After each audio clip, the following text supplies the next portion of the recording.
सिकंदर से माफी मांगने चाहूंगी। खाओ अपने मरे हुए बाप की कसम। कबीर ने तुम्हें अगवा करने की कोशिश की थी। मेरी बहन नहीं बोल, मुझे तुमसे मोहब्बत हुई थी ना, गलत फहमी थी। फिक्र मत कर, हम दुश्मन हैं। हेलो फ्रेंड, कबीर का बड़ा भाई जानता है कि कबीर ने झूठा इल्ज़ाम अपने सर ले लिया है। वो क्यों लिया है वो समझ नहीं सके थे। उन्होंने कबीर की बैल करवाने की हर मुमकिन कोशिश करके देख ली थी, मगर कबीर ने एक बाले जुर्म खुद किया था। तभी पुलिस भी इस सिलसिले में कुछ नहीं कर सकती थी। अब उनके पास कबीर को बचाने के लिए सिर्फ एक ही रास्ता बचता था कि वो सिकंदर के घर वालों में किसी से भी माफ़ीनामे पर साइन करवाएं। इसलिए उन्होंने भी ये फैसला कर लिया था कि चाहे कुछ भी हो जाए, कबीर को छुड़वाने में उन्हें अपनी इज्जत ही क्यों ना दाव पर लगानी पड़े। वो अपने भाई को आज़ाद करवाने के लिए सिकंदर के आगे भी झुकने के लिए तैयार हैं। लेकिन माबीना बेगम से ये बर्दाश्त नहीं होगा कि उनका बेटा सिकंदर के आगे झुके, इसलिए वो अपनी इज्जत बचाने के लिए मुबीन से कहती हैं कि उनकी इज्जत का सवाल है। सिकंदर से माफ़ी मांगने वो नहीं जाएगा, बल्कि इसकी जगह वो सिकंदर से माफ़ीनामे पर साइन करवाने जाएंगी। और फिर माबीना बेगम सिकंदर के घर पहुंच जाती हैं।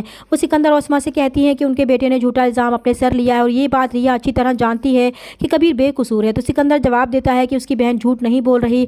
तब माबीना भी कहती हैं कि ये तो इसका ज़मीर ही जानता होगा कि झूठ क्या है और सच क्या है, लेकिन इसके बावजूद वो उनसे माफ़ी मांगने के लिए तैयार हैं। वो माफ़ीनामे पर साइन कर दें, इसके लिए वो जो भी रकम मांगेंगे वो देने के लिए तैयार है। लेकिन यहाँ पर अस्मा भड़क उठेगी और माबीना से कहेगी कि वो उन्हें पैसे देकर खरीदने की कोशिश कर रही हैं। वो अपने बाप का खून कभी भी नहीं बेचेंगे। तो माबीना बेगम अस्मा से कहती हैं कि वो अपनी बहन से खुद पूछ लें। तभी रिया भी वहाँ आ जाती है। तो माबीना उससे कहती हैं कि वो अपने बाप की कसम खा कर कहे कि कबीर ने उसे अगवा करने की कोशिश की थी, जबकि ये हकीकत तो रिया पर भी खुल ही चुकी है कि कबीर उसे अगवा करने नहीं बल्कि बचाने आया था। वो तो पहले ही इस गिल्ट में थी कि उसने कबीर को नाहक जेल भिजवा दिया था। वो इस वक्त उन्हें कोई जवाब नहीं देती। तो कबीर की माँ मायूस होकर लौट जाती है। तो सिकंदर और अस्मा माबीना की नाकामी पर बहुत खुश होते हैं कि अब कबीर को उम्र कैद होने से कोई नहीं रोक सकता। लेकिन बाद में रिया अपने ज़मीर के हाथों मजबूर होकर कशफ के साथ पुलिस स्टेशन पहुंच जाती है। तो उसे रोकने की कोशिश की जाती है।